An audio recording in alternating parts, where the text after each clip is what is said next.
இருக்க மணமூட்டிகளை அதிகம் சேர்க்கணும். அதை தேயிலையில போட்டு குடிக்கலாம். என் மகளுக்கு தலையில் பொடுகு பிரச்சனை இருக்கிறது. பொடுகு வராமல் இருக்க என்ன செய்ய வேண்டும்? உடலில் வேர்வை துர்நாற்றம் மாறவும் வலி கூறவும். பொடுகு தலையில இருக்கக்கூடிய ஒரு ஸ்கேல்ப்ல வரக்கூடிய ட்ரைனஸ் செகண்டரியா அதுல கொஞ்சம் இன்ஃபெக்ட் ஆகவும் செஞ்சிடும். அந்த ட்ரைனஸ் வர்றதுக்கு காரணம் உடலினுடைய சூடு அதிகமாக, பித்தம் அதிகமாக இருக்கிறது. நாங்க சித்த மருத்துவர்கள் உடல் சூடு அப்படின்னு சொன்னோன்னே நிறைய நவீன மருத்துவர்கள் எல்லாருக்கும் ஒரே டெம்பரேச்சர் தானே, இது என்ன சூடு குளிர்ச்சின்னு நிறைய விவாதிப்பாங்க. ஒரு விஷயம் என்னன்னா, அந்த டெம்பரேச்சர் வேற, நாங்க சொல்லக்கூடிய பேசல் மெட்டபாலிக் ரேட் அப்படிமோ, அந்த மெட்டபாலிக் ரேட் வேற.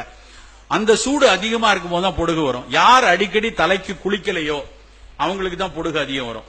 நிறைய பெண்கள் வாரத்துக்கு ஒரு நாள் தான் தலை குளிக்க நேரம் இருக்கிறது, தலைமுடிய காய வைக்கிறதுல வைக்க முடியறதுலன்னு பண்றாங்க. அப்படி பண்ணக்கூடாது. முடிந்த வரைக்கும் தலைக்கு குளிக்கணும்.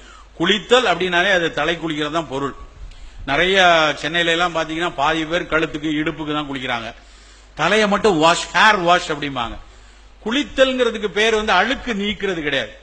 நம்ம அழுக்கு நீக்கி குளிக்கிறதா இருந்தா எல்லாரும் ராத்திரி தானே குளிக்கணும். வேலை எல்லாம் செஞ்சுட்டு கசகசன்னு ஆன அப்புறம் நைட்ல தான் அழுக்கு நீக்கிறது குளிக்கணும். ஏன் காலங்காத்தால 5 மணிக்கு குளிக்க சொன்னாங்க? எதற்காக காலையில குளிக்கிறோம்னா, உடலில் வியாபித்திருக்கக்கூடிய பித்தத்தை காலையில் தணிப்பதற்காக தண்ணீரை ஊத்துறோம். இரவுல சந்திரனுடைய ஆட்சி, இரவுல பிரபஞ்சமே குளிர்ந்திருக்கும். அந்த நேரத்தில் உடல் தன்னை தகவமைத்துக் கொள்வதற்காக சூடா இருக்கும். அப்ப சூடா இருக்கிற உடம்பு கொஞ்சம் குளிர்ச்சியை நோக்கி மாறுவதற்காக ஒரு ட்ரிகரிங் ஃபேக்டர் தான் தலையில தண்ணி ஊத்துறது, தலையில குளிக்கிறது, பித்தத்தை தணிப்பதற்காக. நாம அதை விட்டுட்டு காலையில தலைக்கு தண்ணீரை குளிக்காம கழுத்துக்கீழே குளிச்சா தலையில சூடு இருந்து கொண்டே இருக்கும். அந்த சூடு தான் சைனசைட்டிஸா வர்றது, தும்மல் வர்றது, மூக்கடைப்பு வருது. தும்மல் மூக்கடைப்புலாம் வந்தோடனே திரும்ப தண்ணி ஊத்துனோடனே அந்த சளி வெளியே வர பார்க்கும். இவன் என்ன நினைச்சுக்குவானா, தண்ணி ஊத்துறதுனால சளி வந்துருச்சு, தண்ணி ஊத்துறதுனால தலையில நீர் ஊத்துருச்சுமா. உண்மையிலே உள்ள இருக்கிற விஷயம் வெளியே வரும். நம்மளுடைய புரிதல் ரொம்ப ரொம்ப தவறாக, நம்ம பல பழைய விஷயங்கள், மரபு சொன்ன நுணுக்கமாக பார்த்து அறிந்த விஷயங்களை இன்றைய அறிவியல் வைத்து விலக்கி விலக்கி போறோம். ஒரு உதாரணத்தை சொல்லலாம் என்று நினைக்கிறேன். நேரம் ஆயுதலே ஒரே ஒரு உதாரணம் சொல்லலாம் நினைக்கிறேன். நேற்று கேள்விப்பட்ட விஷயம், உங்களுக்கு கூட அது சுவாரஸ்யமா இருக்கும்.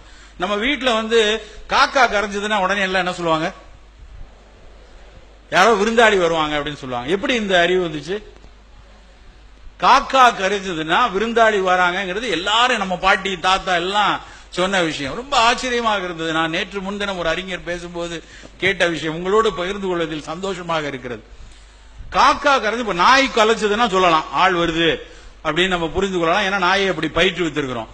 மாடு கிருன்னு மாடும், ஒரு வீட்டுல கட்டியிருக்க மாட்டுல அந்த இடத்துல நகண்டு போனா அது தெரியாத ஆள் வராங்க அப்படின்னு நகரும். காக்கா கரைகிறதுக்கும் விருந்தினர் வர்றதுக்கு என்ன சம்பந்தம் இருக்கும்? ஒரு பெரிய வரலாற்று உண்மை. மாலுமிகள் அந்த காலத்துல கடல்ல போகும்போது கரை எங்க இருந்து தப்பிடக்கூடாதுங்கிறதுக்காக பல காக்காவை பிடிச்சிட்டு போவாங்களாம். பல காக்காவை பிடிச்சு கொண்டு போயிட்டு கடல்ல போய்கொண்டே இருக்கும் பொழுது கரை எங்க இருக்குன்னு தெரியாது இருக்கும்போது, இந்த பக்கமா அந்த பக்கமா தெரியாது, ஒரு காக்காவை அவுத்து விடுவாங்களாம். அப்ப அந்த காக்கா உடனே கரை இருக்க இடத்தை நோக்கி அந்த காக்கா பறக்கும். உடனே மாலுமி தன் கப்பலை திரும்புவான். அப்ப கரையோரத்தில் இருக்கக்கூடிய மக்கள், ஒரு காக்கா அங்க கடல்ல இருந்து உள்ள இருந்து வருது அப்படின்னு பார்த்த உடனே அந்த மக்கள் எல்லாம், யாரோ ஒரு விருந்தினர் கடல் வழியாக வராங்க, காக்கா கரைந்து வருது, விருந்தினர்கள் வாரார்கள் என்று புரிந்திருக்கிறாங்க. எவ்வளவு நுணுக்கமான விஷயம். அப்போ அந்த காக்கா வருது, காக்கா வந்தா விருந்தினர் வாராங்க, பல பொருட்களோடு மக்கள் வருகிறார்கள் என்பதை புரிந்து அந்த விஷயம் இன்றைக்கு வரைக்கும் ஒரு சொற்றொடராக நம்ம எல்லாருக்கும், இங்க இருக்கவங்க கூட சொன்னோம், காக்கா கத்துது, விருந்தினர் வராங்க.